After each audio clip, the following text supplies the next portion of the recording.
কথা বলে, এই সময় সময়ের পথে চলে, এই সময় সমাজের কথা বলে, এই সময় সময়ের পথে চলে, সবার কথা বলে, এই সময়, এই সময়। আপনারা জানেন এই দেশে প্রাকৃতিক দুর্যোগ হয়, কিন্তু এই দেশের মানুষ বরাবর এই প্রাকৃতিক দুর্যোগগুলো মোকাবেলা করে সামনের দিকে এগিয়ে যায়। কিন্তু আমাদের দেশের অনেক সংস্কার হচ্ছে, কিন্তু আমাদের দেশের যে প্রাকৃতিক দুর্যোগ, এই দুর্যোগের যে ভয়াবহতা হয়, সব ক্ষেত্রে আমরা দেখছি যে সাধারণ মানুষ কিন্তু এই প্রাকৃতিক দুর্যোগে ভুক্তভোগী হয়।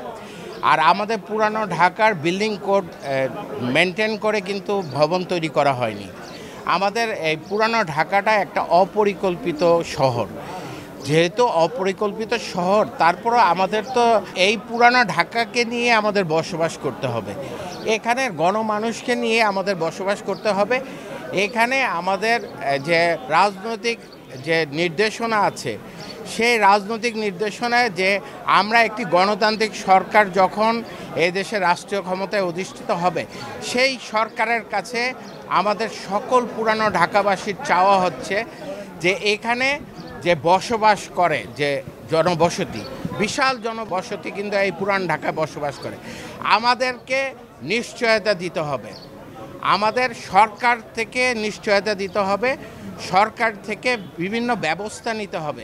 আপনারা দেখেছেন বিভিন্ন উন্নত দেশে আপনারা ভূমিকম্প হওয়ার আগে 40 মিনিট আগে অন্তত একটি অ্যালার্মিং বেল বাজে, যেটা সচেতনতা তৈরি করার জন্য বিভিন্ন আমাদের এখানে দেখেছি যে আমাদের সিটি কর্পোরেশনের মাধ্যমে আমাদের এখানে কিন্তু অনেক বিদ্যুতের খাম্বা আছে কিংবা অনেক কিছু আছে। আমরা যদি এই সিটি কর্পোরেশনের মাধ্যমে একটি অ্যালার্মিং ব্যবস্থা করতে পারি প্রতিটা ওয়ার্ডে, অন্তত প্রতিটা পাড়ায় মহল্লায় করা সম্ভব না, প্রতিটা ওয়ার্ডে যদি একটি ভূমিকম্পর অ্যালার্মিং, যে ভূমিকম্প আসার যে 40 মিনিট আগে যদি আমরা অ্যালার্ম দিতে পারি, তাহলে আমাদের এই গণসচেতনতা অনেকটা বৃদ্ধি পাবে। আর বিশেষ করে আমাদের এখানে যে সমস্যাটি রয়েছে, এখানে হচ্ছে যানজটের সমস্যা রয়েছে। আমরা যদি ওয়ান ওয়ে সিস্টেম করতে পারি, এই যানজট নিরসন হবে। কিন্তু আমাদের ইচ্ছা, আমরা যদি রাষ্ট্রীয় ক্ষমতায় অধিষ্ঠিত হই, তাহলে প্রত্যেকটা ওয়ার্ডে অন্তত 3টি করে অ্যাম্বুলেন্সের ব্যবস্থা করব। অ্যাম্বুলেন্সের ব্যবস্থা করব, যে এখানকার সংসদ সদস্যর প্রত্যক্ষ সহযোগিতায় এই অ্যাম্বুলেন্স থাকবে। এই অ্যাম্বুলেন্সটি থাকবে বিনা টাকায়, সম্পূর্ণ ফ্রি অ্যাম্বুলেন্স থাকবে। সেই অ্যাম্বুলেন্সের যদি আমরা ব্যবস্থা করতে পারি, তাহলে এখানে যে বিভিন্ন সমস্যা, প্রাকৃতিক দুর্যোগ থেকে নিয়ে বিভিন্ন সমস্যা পতিত হয় যারা, তারা আমরা দ্রুত তাদেরকে হাসপাতালে স্থানান্তর করতে পারবো, বুঝছেন।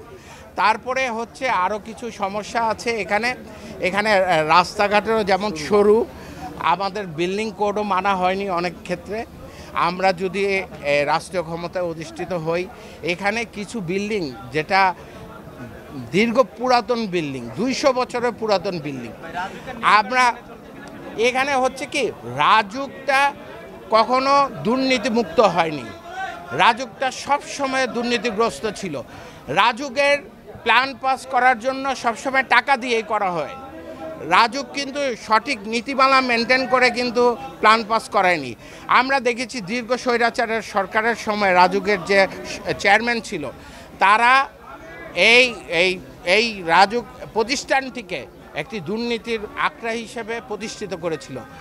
আমরা চাই এ দেশের রাজনীতিবিদদের জবাবদিহিতা থাকতে হবে, রাজনীতিবিদদের স্বচ্ছতা থাকতে হবে, দেশ পরিচালনা করার জন্য স্বচ্ছতা থাকতে হবে। সমাজ যদি পরিশুদ্ধ না করতে পারি, তাহলে আমরা দেশের কল্যাণে কাজ করতে পারবো না। আমাদেরকে সমাজ পরিশুদ্ধ করতে হবে, সমাজকে আমাদেরকে প্রায়োরিটি দিতে হবে, এই ভঙ্গুর সমাজ ব্যবস্থাকে আমাদের উন্নয়ন করতে হবে।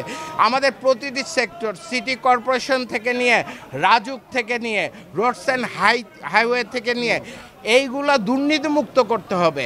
আর আমরা পুরাতন ভবন যেগুলো আছে, এই এলাকাবাসী, পঞ্চায়েত কমিটি আছে, সামাজিক সংগঠন আছে, তাদেরকে সাথে নিয়ে আমরা এই পুরাতন ভবনগুলো ভেঙে দেব, ভেঙে দিয়ে এখানে নতুন ভবন করার চেষ্টা করব ইনশাল্লাহ সকলকে নিয়ে।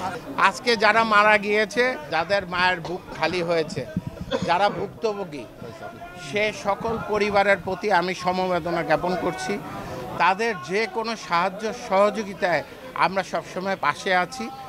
তাদের সন্তপ্ত পরিবারের প্রতি সমবেদনা জ্ঞাপন করছি এবং তারা যাতে এই শোককে ভুলে গিয়ে তারা যাতে তাদের জীবন সামনের দিকে এগিয়ে যেতে পারে সেই কামনা করছি।